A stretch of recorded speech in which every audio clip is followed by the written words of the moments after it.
Hey, welcome everybody to the Sharpe Way show. I'm so happy that you guys joined me this evening. I know it's 7 p.m. and you got to look at my mug. That's the rules. I don't make, actually, I do make the rules. I make the rules, but at least I abide by my own rules. And it's 7 p.m. and here I am. And I'm very happy this evening that I have with me someone who is a New Yorker like me, someone who loves the diversity of our state like I do, someone who wants to make change, but sadly struggles like I do. Same thing, all these different things, but a man from the North Country, the beautiful area of our state that most people don't even know exists, but is one of the best parts of our state, the man himself, Mark Walczyk. How are you? Mr. Sharpe, awesome to be with you. I represent an area called the front yard of America because it is the first impression that Canadians, at least when the border was open, would get of the United States of America. Absolutely. Stretches from Sackett's Harbor to Messina. You know, you've been here a couple of times. 100%. Most people don't know that St. Lawrence County is actually the physical largest county that New York State has. Big time. And people don't know that. They're like, oh, the biggest one, it must be like Suffolk County or something. But no. North Country's got the big boys. Yeah, absolutely. Biggest county east of the Mississippi, actually, not just the biggest in New York. Oh, I didn't know that. Look at that. There we go. And what most people don't know is the smallest one in New York State is actually Manhattan. The one that has the most control is the smallest of all our counties. Go figure. We should rename it the Tiny Apple, maybe. Ooh, the Tiny Apple. Oh, the Tiny Apple. I love that. Yes. But yes, that is our world. But we actually have the largest by population. We do have that one in New York City also, which is Brooklyn, 2.3 million. Hamilton is our smallest, 4,500. So you see the diversity in our state, and I love that. Well done. I don't see any reason why the AG should be called to check your numbers so far. Not yet. Not yet. But you know what? If you want to call for an investigation, I'm actually open to it. I bet you are. And if I'm wrong, I'll actually say I'm sorry. Now that I appreciate in leadership. There we go. If I'm wrong, I'll actually say I'm sorry. You New Yorkers know exactly what I'm talking about. So I want people to know who you are as an assemblyman. I want to bring up a video that you did from last year's budget. You are one of the few people in New York State, one of the few people in our legislature, 213, as you've said more than once, who actually voted against giving His Majesty, King Andrew Cuomo II, oh, hail the king, actually voted against giving him powers. I mean, you're like a rebel. I love it. I love it. Let some people watch this if you would, and if we can comment on it, just so you can see what you actually said. Sure. Out of 213 legislators that make up a separate and equal branch of government. This is like 2 a.m, by the way. There is one individual who can decide which. Well, you were very coherent for 2 a.m. Well done. I guess, what are you, a coffee guy or something? I don't know. Absolutely. And there's some energy drinks on the same floor as the legislature. So this is like early morning hours, maybe late at night. I don't know. Don't quote me on the time, but it was definitely like sleepy-eyed legislators sleeping in their chairs in the back, and we're well into the budget debate at this point. And this is on a budget bill that is all inclusive. It's got a bunch of stuff in it, but I just wanted to pick this one symbolic thing out to chat about. The symbol was the most important thing. Prisons to close and give the families 60 days notice that they'll be relocated. Out of 213 members of this separate and equal branch, there is one who decides what programs to cut with a rolling budget power throughout the year that we've handed over. This is the part I wanted to bring up, that you literally said more than once that we've handed over. Yeah. You know, constantly New Yorkers get upset and talk about how King Andrew, he's a dictator. I agree. But it's our fault too. We voted him in 3 times. We did, New Yorkers. I mean, I didn't, but we did as New Yorkers, and I'm sure you didn't. But as New Yorkers, I know we did vote him in, and our legislature has given him the power. There are too few people who want to stand up to him, and I feel like most people don't get what you said as a separate and equal part of the government. I guess my question here is, when you were saying this, were your colleagues like, yeah, whatever, shut up? Were they like, oh my God, he's right? Did they walk away and go home? Were they even in the room? What were they thinking?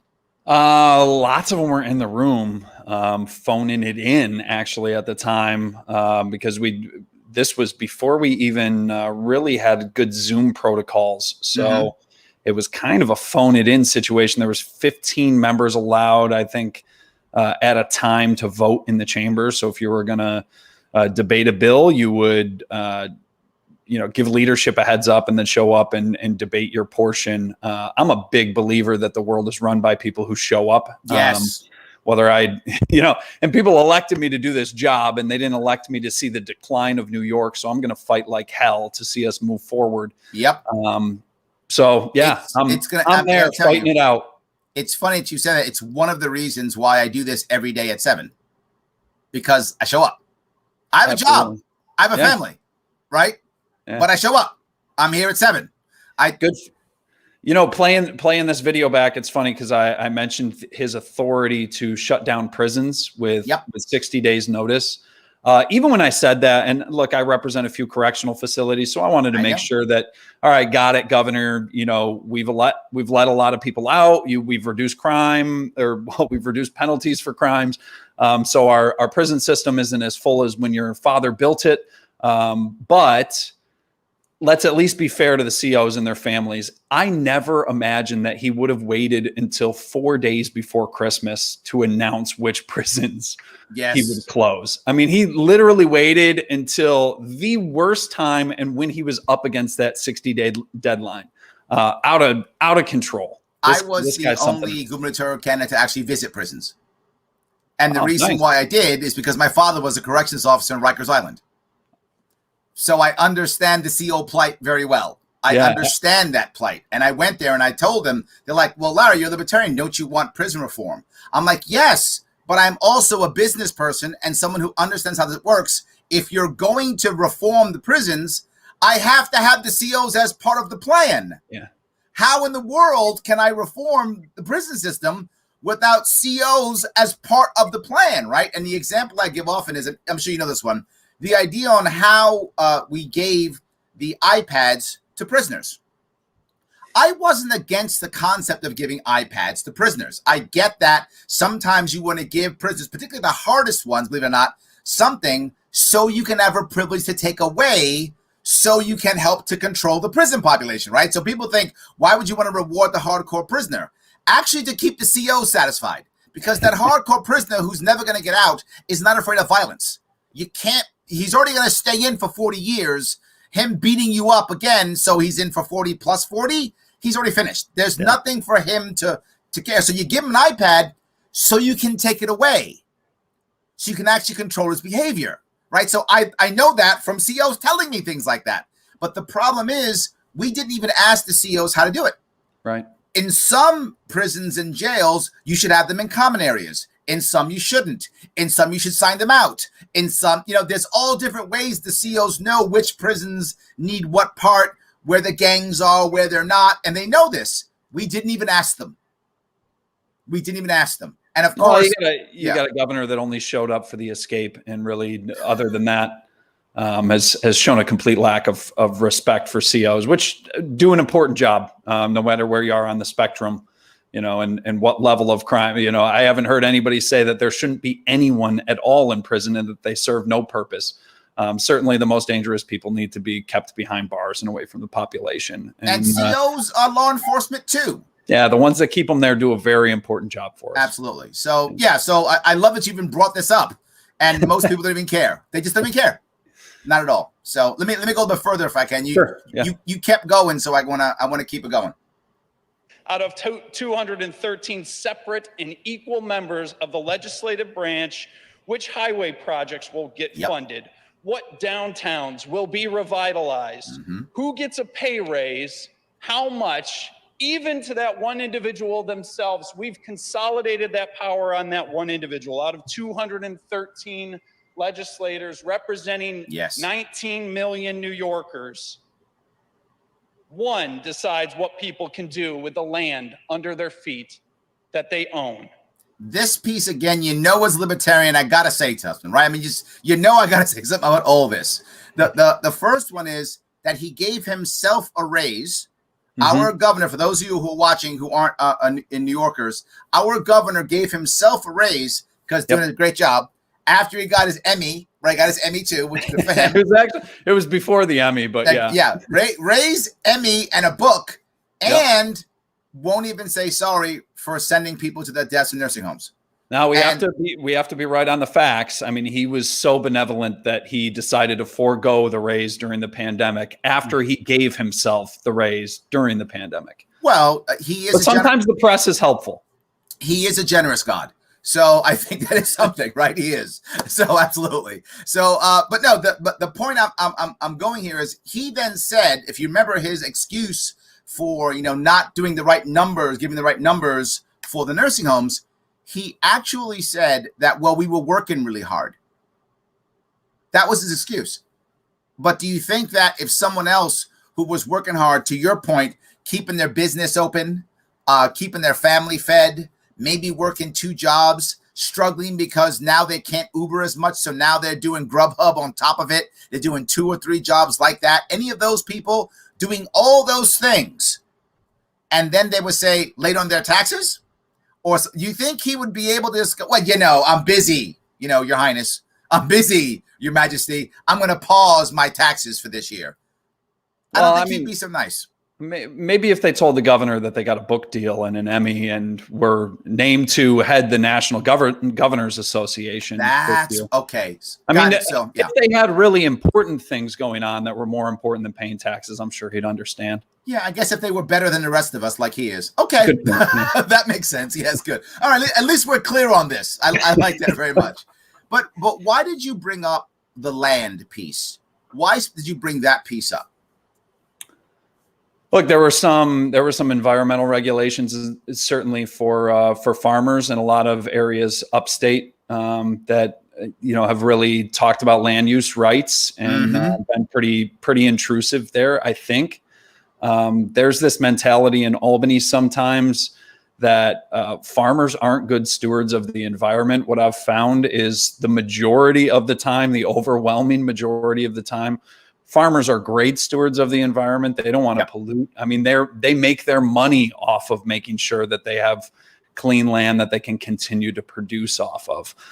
So that continued attack on agriculture, strikes home for me up here in Northern New York. No, I get it. When I look at farmers, I've always talked about this. We should be treating our farmers just like entrepreneurs, like small business owners, because in reality they are.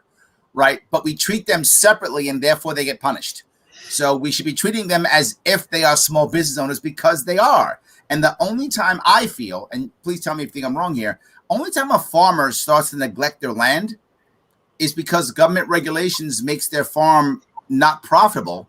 So now their farm becomes a hobby or a part-time job because they require other work to feed their families. I mean, most of the farms that I know do a phenomenal job. That without the government telling them to do a phenomenal job, But a lot of good ideas come out of Albany for how not just agriculture but how business should work. I heard an argument this past week that was made for. Well, businesses are actually going to benefit if we force them to pay for employees to take 4 hours or a full day off in order to get the COVID vaccine. Now, everybody wants to see as many vaccines as possible, right? But in debate, they were making the argument like, I know what's better for businesses. And they're, when we flatten the curve, when we figure this out, when we have herd immunity, then the businesses will be better off. They don't know what's best for themselves and their employees. And I think it's just, that's the Albany mentality. And that's not just to pick on the governor. I mean, I fight that uphill battle in the assembly all day long. Absolutely. I think as New Yorkers, we do believe that. If you heard the end of his press conference yesterday, he literally was saying how we have to regulate for-profit nursing homes because they make too much money. That's what he said. Right? We have to rate. They make too much money, right? I mean, these evil people making money and giving people jobs. I mean, what's wrong with them? So yes. I've got a new one too that I was listening to budget debate over the last couple of weeks, and I think it was Bill de Blasio repeated affordable housing over and over again, right? And a lot of legislators did too, and it just got me to thinking, like, words matter. What is affordable housing? I mean, it's market driven. What you're talking about here is housing that's affordable for low income earners. That's called low income housing. I get it. It sounds nicer if you say affordable housing. But like, you don't sell a house if somebody can't afford it. Somebody's going to buy that place or rent that place, or there's no market for it, and that drives the price down. I mean, they're pretty basic things, but to me, it's like that. Albany is always like shifting words, and always it kind of changes the framing of things sometimes. I do the same thing. I'm guilty as charged because I've got to get my libertarian ideas for people who aren't libertarians to understand them.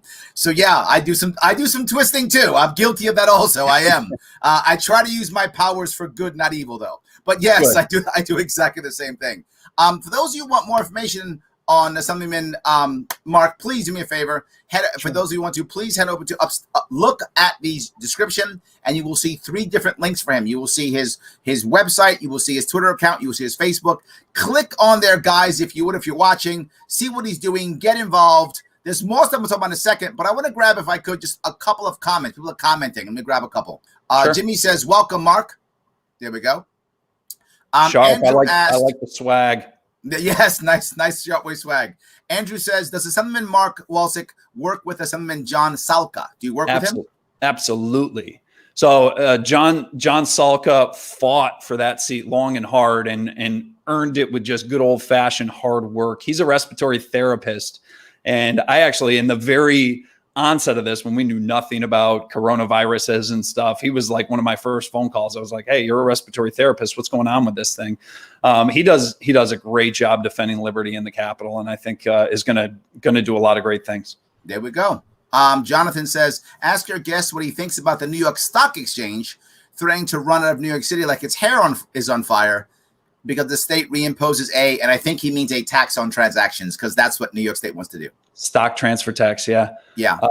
Vehemently opposed. I asked Bill de Blasio. I sit on the budget committee for local governments because I'm on the cities committee, and I asked Bill de Blasio sort of a funny question, like, when are the adults going to be in charge? And that's because Governor Cuomo was talking about, hey, we have all of this vacant corporate space in New York City. We need to turn that into low-income housing.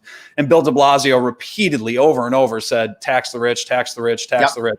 And I'm like, okay, well, I mean, here's the thing. People are voting with their feet. We can see that that's happening. And the solution right now, when the rich people are leaving, is to tax the rich more. Okay.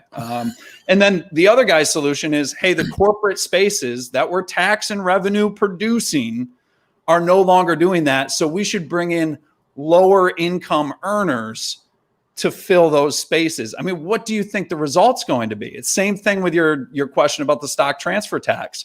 You have Wall Street already learning that they can do so much more remote. They probably already knew it, but this was the little shove out of the door. They said, we don't need to deal with New York anymore. Yeah, this was the elites forced to leave now and to get out of that comfort zone. You're totally correct. Because most of my clients, my day job is coaching, teaching, training. With COVID, since His Majesty has deemed me non-essential, most of my work now is coaching. And most of my coaching clients are in either tech, law, or finance. And most of them are, if not wealthy, well off. Some of them are wealthy. Almost all of them have second homes, right? So they have a home in North Carolina. They have a home in Florida. They have a home in Connecticut. They have a home, some upstate, some Long Island, but most out of state.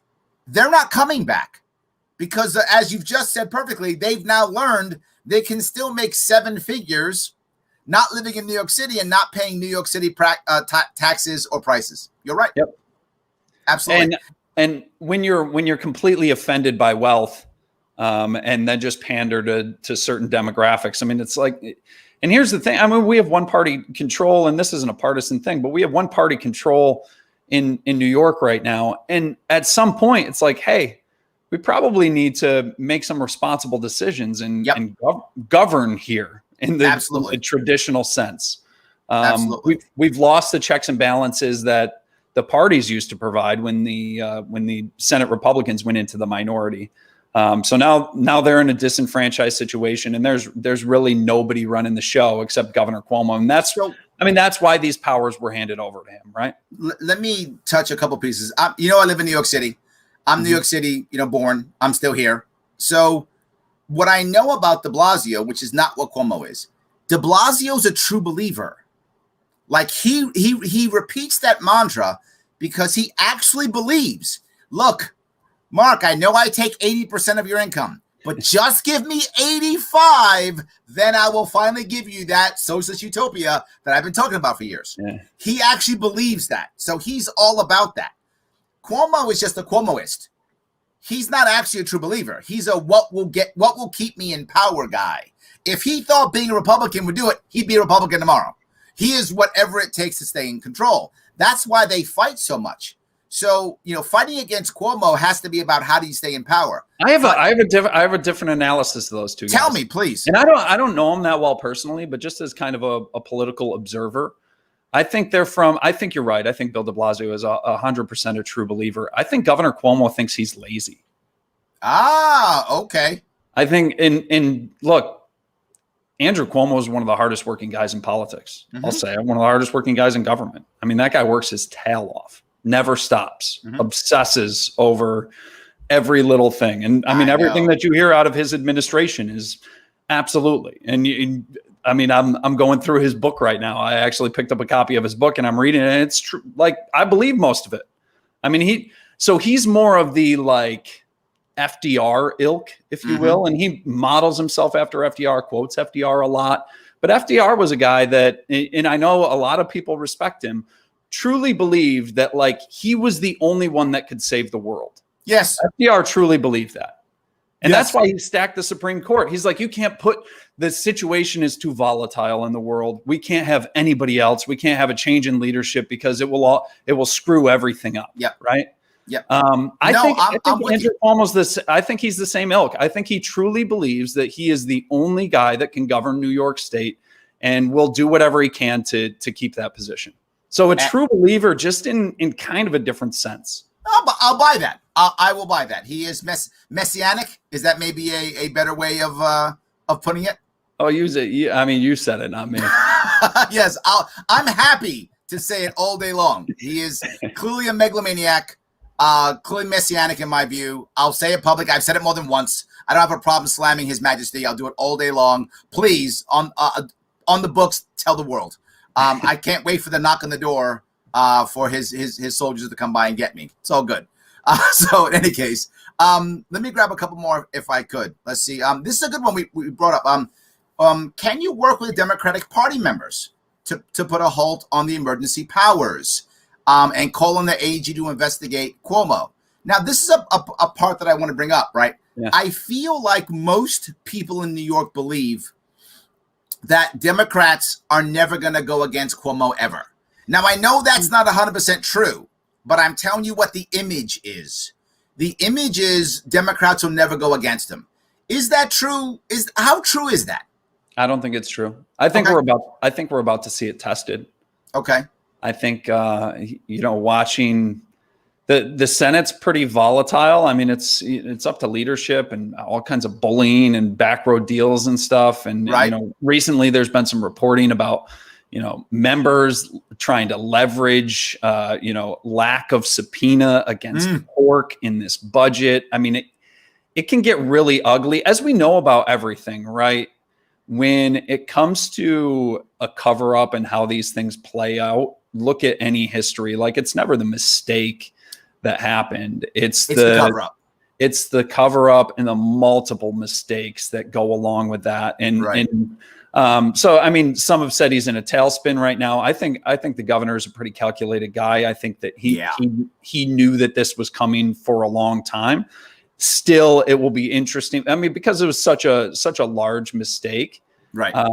It will be interesting to see how it plays out. And there's plenty to answer the listener's question. There's plenty of Democrats that I think would be on our side. Is there enough? And the first part of that question was, take back emergency powers. Look, take back emergency powers should have happened. We never should have given up rolling emergency powers anyways, right? The governor knew exactly what he was doing when he forced the legislature into a corner and said $40 million for PPE and give me the authority to have executive orders that extend past 30 days without your approval in perpetuity all the way for a year. Right. I mean, he knew exactly what he was doing. So he pinned the legislature into a corner. You're either for helping emergency first responders or you're against them. Right. And you know how that fares in the legislature. Absolutely. 100%. He's a savvy politician. That should have never happened. And it should have been revoked the second that we had 2 weeks to flatten the curve, and the curve was flat. Right. We watched it happen. We watched it on his press conferences, but he changed the dialogue and he kept the powers. We're coming up on a year. For 2 weeks to flatten the curve. Absolutely. So, well, you just brought that up. So I want to go back to your video for a second, if I can. Let me go back to this. I want to bring up some more stuff because you brought up even more.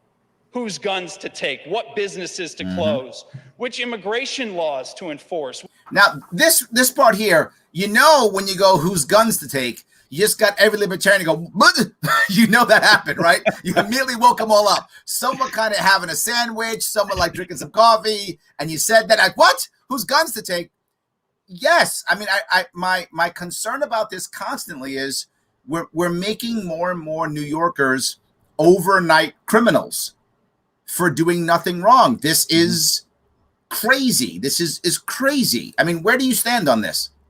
I'm a pro 2A guy, 100%. I think the Second Amendment is just as important as the rest of the Bill of Rights. Many have made the argument that the Second Amendment is the one that makes sure that we keep all the rest of them. So I hear that loud and clear. Yes. And also the businesses to close, right? This part is the second piece. Libertarians are, as you know, about private properties, part of our big part of who we are, right? Yeah. And if I have a business, I should be able to go to my business and make my living and try to feed my family and maybe move ahead and educate my kids and all the things that human beings have been doing for decades and millennia, right? We want to keep doing that. Where do you stand on that piece?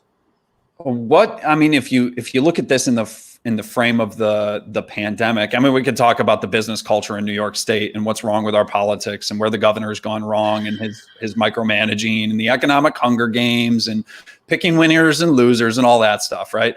But if you look at it in framing how he's acted throughout this pandemic, it's really interesting to see how agencies and departments hold these licensures, or even to think about the enforcement of code in New York State and how those things can be used as leverage against private citizens. So there's some huge lessons learned, I think, for a lot of businesses that had no idea how much, a quick executive order by the governor. And a lot of these things, by the way, were illegal and tossed out by the court. But who has enough time? And it takes time, right? So it takes a bunch of bar owners who are already financially strapped to get together with attorneys, take the state to court and win. I mean, that's an uphill battle. That's really where the legislature should be stepping in. That's where we need to be reasonable about things and need to be a check on the executive. What grants to hand struggling schools, which businesses win the economic Hunger Games. This part, yes, that's the Hunger Games. You brought it up, and I love what you did. I mean, this is how we decide winners and losers in Albany. We just decide you're going to win and you're going to lose. And, oh, well, that's how it works. Yep. I'd like to ask, because what I know is I travel the state every year. And I go to every county every year, all 62. Even during COVID last year, I did it. So I'm meeting a lot of people. But I don't meet many people in the assembly. That's rare that one of them comes. Sometimes the sheriffs show up a lot to my events. Cool. For some reason, sheriffs do. But assembly people tend not to. I don't know can you give me a pulse on the assembly?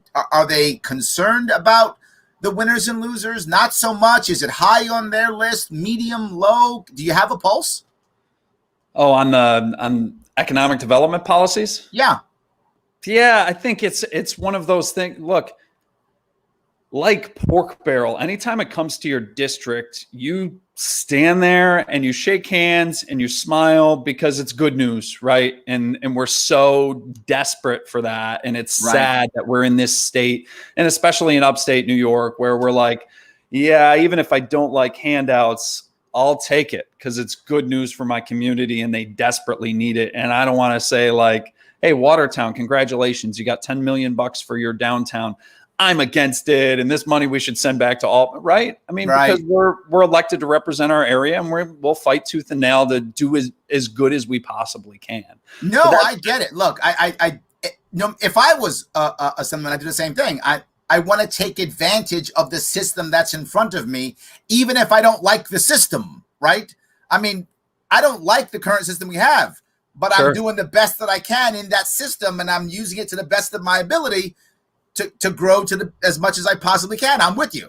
I do it all the time. I write letters of support for grant programs because I support the organization. I want them to do well. It already exists. And those may be grants that I voted against in the budget that I'm philosophically opposed to, but there's still a job to do at the end of the day, and you work within the system that you have. So I think that's a little bit of the sense. I think in general, people don't love it. I don't think on either side of the aisle, because the economic Hunger Games, for example, is so controlled by the executive. It's just his pet project. Right. This is kind of replaced the old school where there used to be pork barrel spending built into the budget, and the legislature had these. I mean, they were called member items at the time, and this has kind of replaced that. So you used to just have a check that you could spend, and it's been restricted. And it's probably good that this has happened. It's been restricted more and more so over time.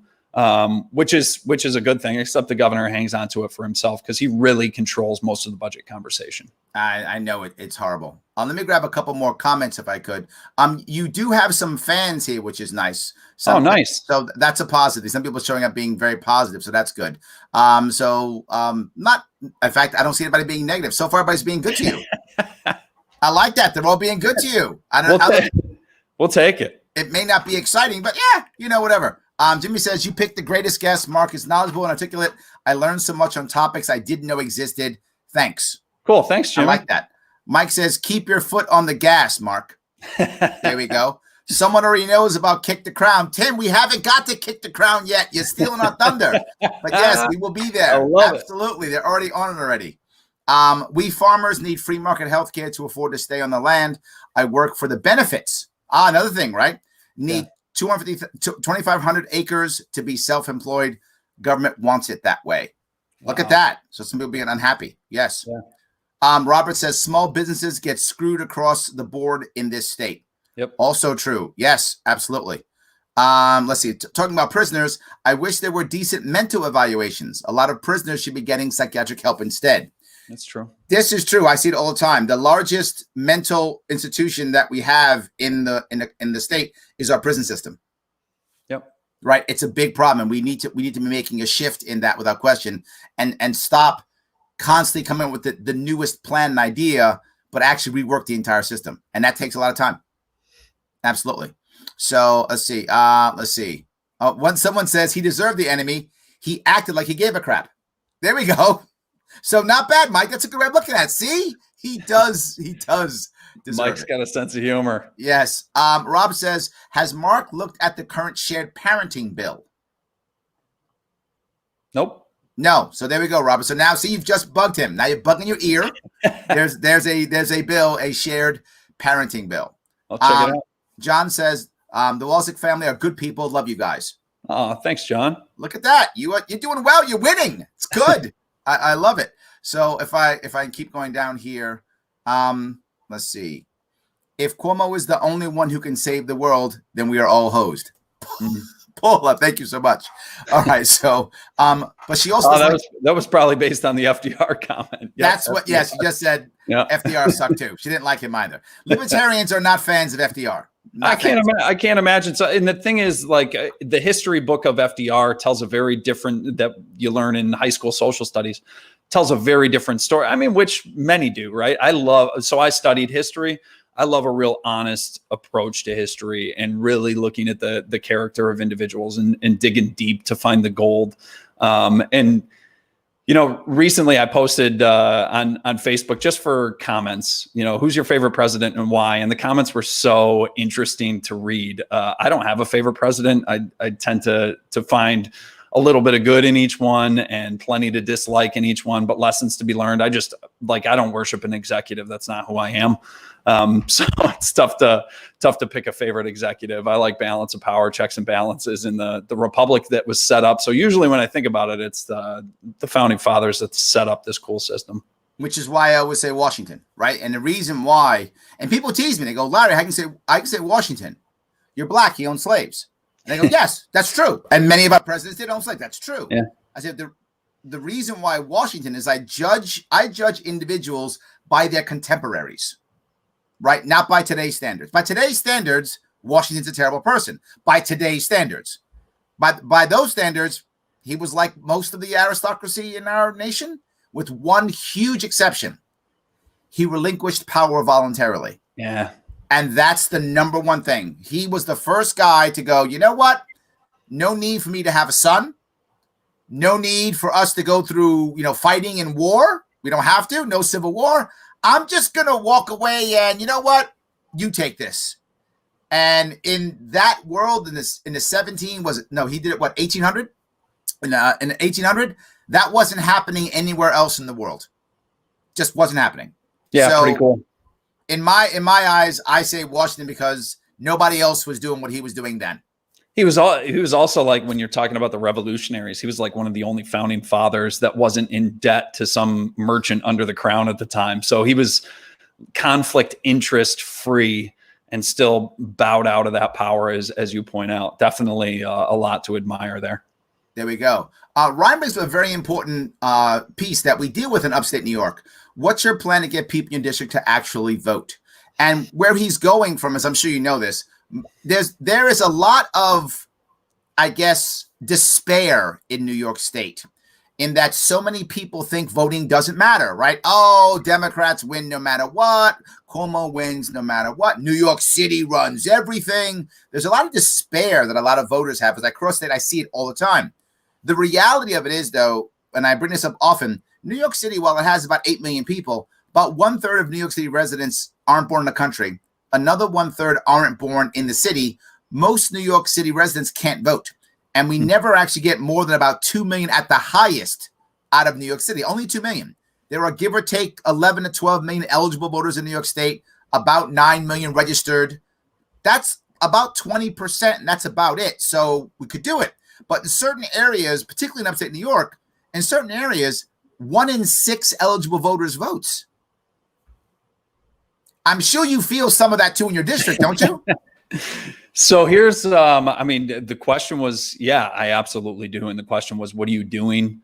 I'm a big believer, and have recently gone on a recruiting effort to talk to younger or just more energetic people to run for local office. I think we need to worry a lot more about if we want to fix things on the federal level, we need to build a farm team at the state level. If we want to fix things at the state level, we need to build a farm team at the local level. So I think some of this is just going to happen in local politics. You need to get people in excited, involved, not to pick on local governments, but there's a lot of them in upstate New York that are older and sleepy and probably could just use some, fresh set of eyes on things. Absolutely. No, I saw that for sure. I saw that even when I was crossing. I got over 100,000 votes overall, and a lot of people told me I was the first time they voted because I showed up. Yeah. As you said, showing up, I showed up. There was one area in, I think it might have been Franklin County. Maybe Franklin County, I'm not sure. But one area of North Country where in one precinct, I got 26% of the vote. Oh, nice. Yeah, and it was because I showed up at that town. Like, I showed up. I was there. And they were You're the only guy running for governor that's ever showed up. Yes. So they were like, oh, you know what? I'll give that guy my vote. Yeah. I mean, the guy showed up. He didn't have to. He did. So they actually gave it. So I think that was kind of cool. So let's see if I could grab this one here. There we go. In politics, the S flows uphill. They eat their own starting at the bottom. Is that true? I'm not sure that's accurate. I mean, I do think that particularly right now, Democrats now are starting to eat their own. Republicans too, right? After the election, some Republicans are also, but I think not as much as Democrats. And particularly in New York, I feel like there's a nobody's good enough type vibe in the Democratic Party now. Are you feeling that, or is that just me on the outside? Oh, absolutely. No, you're definitely, you're seeing it. And I think it's going to, I mean, I think the governor on the hot seat right now is something to watch. When you've got the attorney general coming out and slapping him around publicly, that's something that you wouldn't have seen in the past. And when you watch the dynamics in the Senate Democrats right now in New York State, it's interesting to see. I mean, factions are natural, right? We talk about the party system. You're gonna end up with factions that are around 50% kind of naturally. Some founding fathers even pointed out, they're like, yeah, you're gonna end up with these large parties at the end of the day. And we hate the two-party system, but it's what happens, what flows naturally. But when they have this hubris right now in Albany because they've got such super majorities in the Senate and the Assembly, and what naturally flows is we make our logical arguments, us Republicans on the floor, and they're like, yeah, that's nice, but we have the votes. And because of the power dynamics, they're not that worried about Republicans anymore. They start to worry about each other. And there's natural factions that are splitting them up right now. So how this session goes is going to be really interesting. Good. All right, let me grab some more of your video and keep going a bit longer. Which airport runways are safely repaired? Which college dorms get fixed? What tobacco products a New Yorker can put in their mouth? How many? I got to touch that one because I was supporting the vaping industry. I was the one. I was the one going to vape shops and saying, and I don't vape. I am the squarest guy you're gonna find, except maybe a Mormon. Like a Mormon beats me because they don't use caffeine. I drink coffee. Yeah. Otherwise, that's it. But I want people, if you want to vape, right? If you don't, I wouldn't vape, but you should do you is really where I am. And what the reason why I brought this up is because you literally took about 3 minutes and just listed all the things that one guy gets to decide. We really have given up. And this is the point I want to bring up. Let me just be clear about this. Most people who watch this show or listen to this podcast don't like Governor Cuomo. Most don't. Some do. You do find once in a while, but most don't. And we blame him. And we should, but also to blame ourselves too. Yeah. We voted him in 3 times. I mean, you and I didn't, obviously, but we did. And if I feel like the legislature has just kind of given this up, it is a problem. I mean, do you see a change coming? Yeah, 2 things. I mean, we voted him in. We have the opportunity to replace the governor. There's all these conversations about impeachment, about recall, about all this stuff, right? I mean, in 2022, it's not that far away. We have the opportunity to get a new governor in New York State, and I hope voters are strongly considering that when we go into that year. But also hold your legislature accountable. I mean, all of those things that I enumerated in this video are in a budget bill.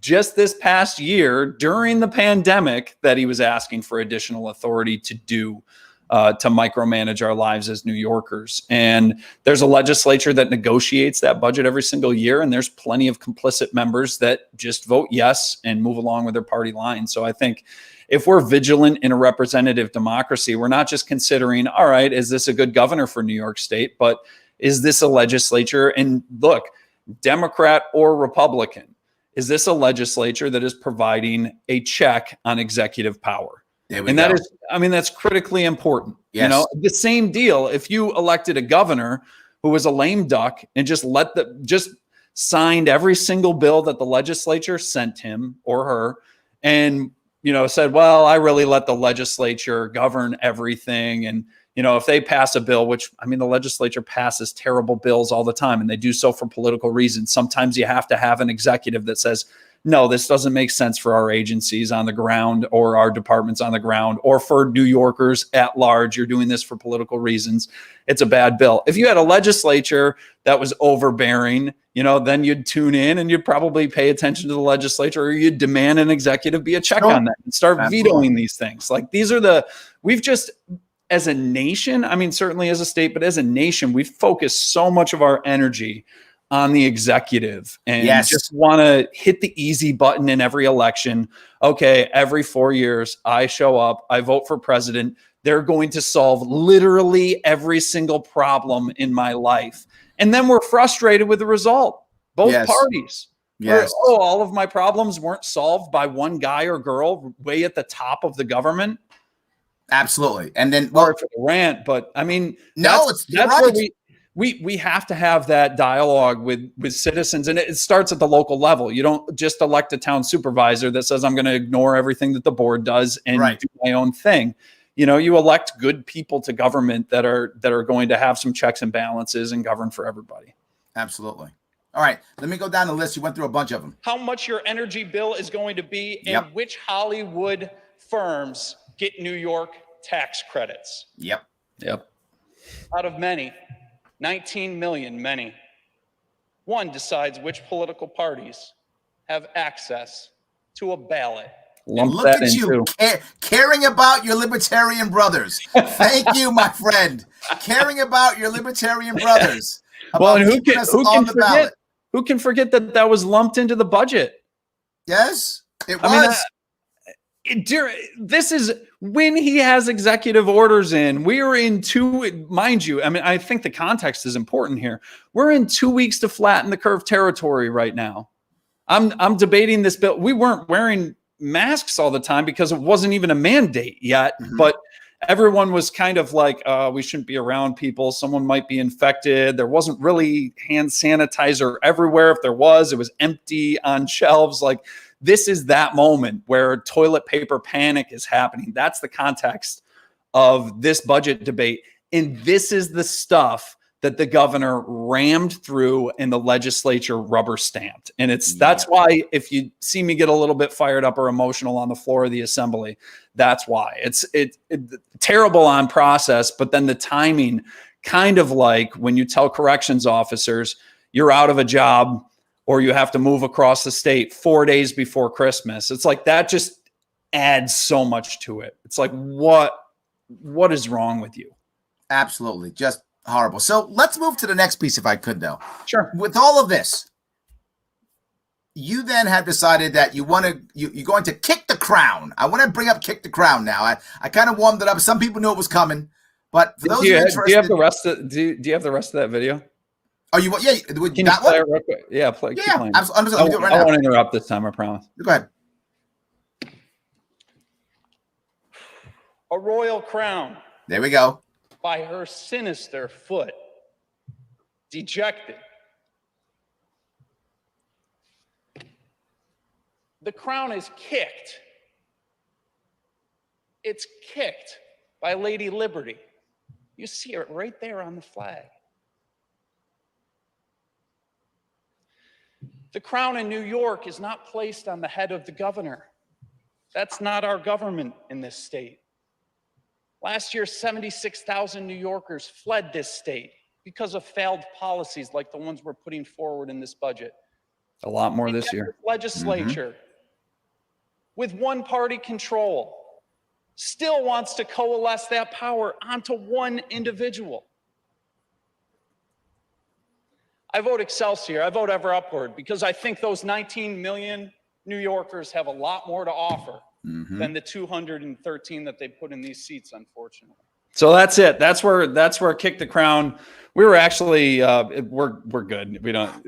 No worries. I'm good. I'm glad that you said what you said. I think it's amazing. The things you said were right in the money. You talked that most don't see this little crown on the bottom of the woman on our seal. Those who don't know that. Yeah, there we go. Little crown, left hand side. Yeah, absolutely. Yeah. And so, most people don't even know that exists. But you're right. That's part of what New York is, right? We were trying to be the empire state, the state where everything comes to us, right? Ever upward. We're supposed to be that. I completely agree. And more than, we're going to lose, we're probably going to lose 2 Congress people because over 1.5 million New Yorkers have left in the last 10 years. From New York City last year, 400,000 left. We don't know who are coming back. I would say 390,000 aren't coming back. But I'm sorry, I didn't mean to cut you off. I'm reinforcing your points completely. Please go ahead. Well, and when people are voting with their feet, I mean, when do you wake up? You know, it's one thing to have lobbyists or advocacy groups or constituents, you know, knocking on your door and calling you and sending you emails. But when do you, as a governor or as state electeds, you know, when do you wake up when 400,000 New Yorkers have left? I want to know when, because they haven't changed course yet. It's the same talking points in all. Absolutely nothing. It's as if they've learned nothing. Yep. Absolutely. So tell me about Kick the Crown. So Let me show you. Right? This is what Kick the Crown looks like. This is the page, Kick the Crown. I put it here at the bottom, Kick the Crown.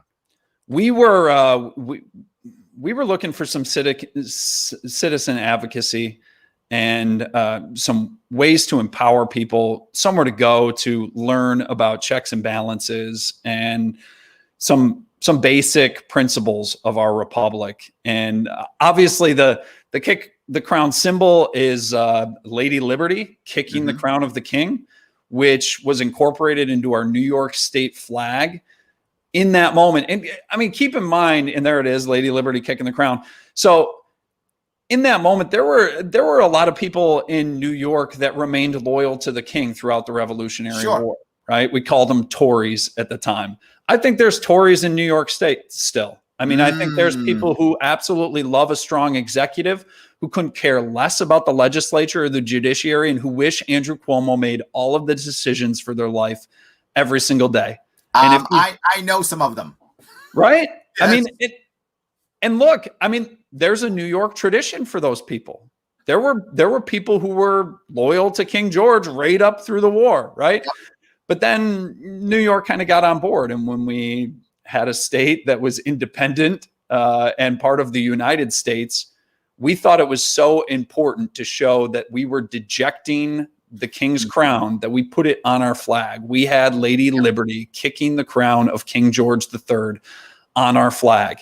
And symbols matter. Look, Governor Cuomo wrote a book, right? And you can't make this stuff up. I didn't even realize until way after Kick the Crown. Crown Publishing. Can you see that? I love it. The Crown published its own book. I love that. Very good. Yes. He actually picked a publishing company that is Crown Public. I mean, he's removed the crown from some of his press conference symbols. He's clearly placed it on his head. He added e pluribus unum, and that's where that debate came from. He added e pluribus unum, but he didn't mean out of many one, together, unity, all of that stuff. He took the federal motto and he bastardized it. He said, out of 19 million New Yorkers, one Andrew Cuomo that makes all of the decisions. Absolutely. And I get it. There's some people that like that form of government. Most of them stayed in Europe. A few of them came here and said, no, we kick the crown of the king. We have a representative democracy here where there's checks and balances. And that's what we're trying to do with Kick the Crown. So we're selling some merch. There's a petition online. We encourage all New Yorkers to get on there and sign it. And we're going to keep ramping up the pressure. It looks like Paula just liked it on Facebook. So it's on Facebook too. I didn't realize that. So Thanks, you can go to Facebook, Kick the Crown. You can head on to the website, www.kickthecrown.com. Pete's on board. He's kicking it tonight. So we're good. There we go. Nice. We've got Thanks, some people Pete. who are. I love it. I love that. So what do we get involved by signing the petition? Is that what we should be doing? Yeah, look, this is my first time leading a grassroots movement, so I'm open to advice. We kicked it off with a petition as a way to organize. It's calling for leaders of the Senate and Assembly to take back the executive powers from the governor. I know there's been talk about a lot of other things. I don't even view that as punitive. So some people are all excited about nursing home deaths and the AG's report and all this stuff that's coming out about how the Cuomo administration wasn't honest about the numbers and is covering it up, right? And some politicians have said, well, we need to take those emergency powers away. I mean, we should have taken those away in August. Absolutely. We should have taken them away after the curve was flat, after things were normalizing. Then, okay, well, let's have a conversation before we decide, before the king decides that chicken wings aren't food and bars can close at 10:15 if they have a purple sign out front or whatever the new rule is of the day that's been incredibly frustrating to live under. So Andrew just liked it too. So there we go. We got more people coming on. Paula jumped on Instagram. You have an Instagram. Did you know you had Instagram? I didn't know you had Instagram. Obviously, I'm not micromanaging all of the grassroots movement, but I think there's a Twitter account, an Instagram, Facebook page, and obviously the website, kickthecrown.com. There we go. Shelly, this is a joke what Shelly's going to say. Can we kick the crown while it's still on his head? Shelly's joking. Shelly, we don't condone violence. That is correct. Any way. Shelly's just teasing. But boy, it would feel good, I'm sure. But yes, I that's all, 100%. Absolutely. So Jericho, by the way, wants your shirt.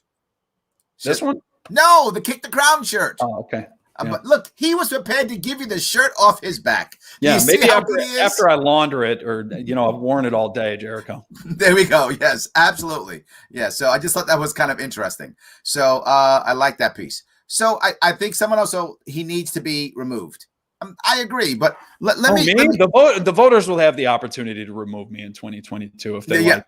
But I think she meant Cuomo, but fine. Yes.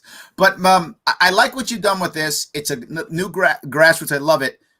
Once you start this, the reason why I like Kick the Crown so much is that once you start this and you have this movement of people who will see something be done, because this is the biggest piece I'm concerned about personally.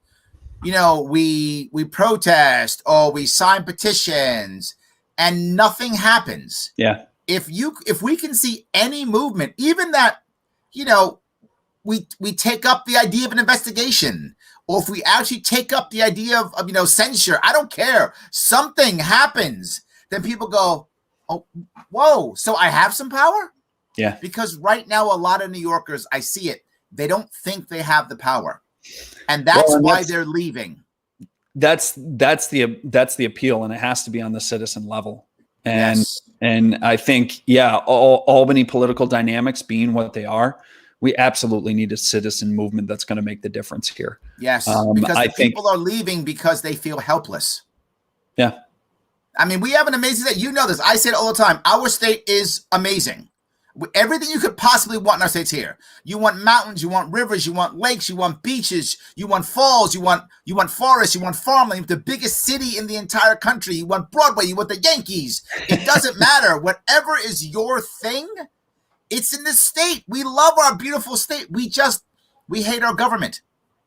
And if we could change that, I mean, New York State would have 30 million people in it in 20 years. It's just a great state. Yeah, I agree. 100%. So Brian's your fan. He says you are the man. So that's good. Oh, thanks, Brian. Appreciate I like you. that. I know that we need this movement in Washington now too. So see, we got more people doing it. I love it. Yes.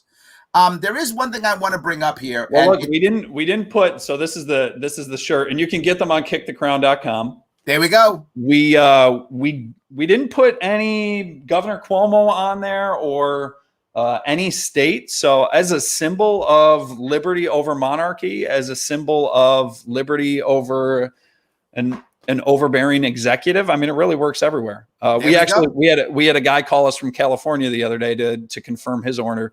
And he said, found us out of nowhere and said, hey, these are really cool shirts. I'm going to wear it in Cali. So I do love it. Absolutely. I do want to bring up one thing. It's a personal thing. And this is the reason why you wear that funky jacket thing you wear. I love it. And I just want to show people it and why you did it. So hold on, I got it right here. There we go. Yes, I get a lot he wears of questions about this suit. It's made out of the St. Lawrence tartan, which represents the Thousand Islands region in the St. Lawrence River. It's an official Scottish tartan, and the blue represents the river, the actual St. Lawrence River. The red represents the sunset over the islands, and we know that we have some beautiful sunsets. And the green represents the hardy cedar trees that remain evergreen and on the shores of the St. Lawrence River. I'm proud to wear it and represent the district that spans from Sackett's Harbor to Messina along the St. Lawrence River, and includes northern Jefferson and St. Lawrence counties. And it was actually made by a local tailor out of Sackett's Harbor named Frank Shattuck. We have a beautiful region, and I am so proud to be an ambassador for it. I call it the front yard of America because it's the first impression that Canadians get, and I am committed to making sure that New York State remembers that this isn't the backyard of New York State. It's the front yard of America. Be proud, everyone in Northern New York, and I'm proud to represent you. I love that so much because I actually love my state too. Yeah. And, you know, we talk about diversity all the time, and I'm in. Diversity is amazing. I love diversity. I'm in. And if that's true, why do we always have one size fits all coming out of Albany? Why aren't we allowing each county to be its own? I mean, people who live in Brooklyn love Brooklyn. Yeah.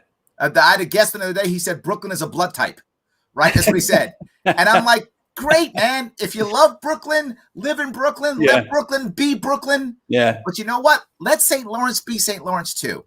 Here, here. Why don't we just let everybody be who they want to be, and we can actually survive and actually be diverse? Before we wrap this up, Mark, I'm so happy you came on. Anything I missed? Something you want to bring up that I did a poor job of, or I missed? No, I love that. Feel free to hop on kickthecrown.com, sign our petition, check out the merch. But more importantly, and sort of wrapping up, I think you're right. I think when you think about how to govern this state moving forward, the solution is going to be a decentralization of power.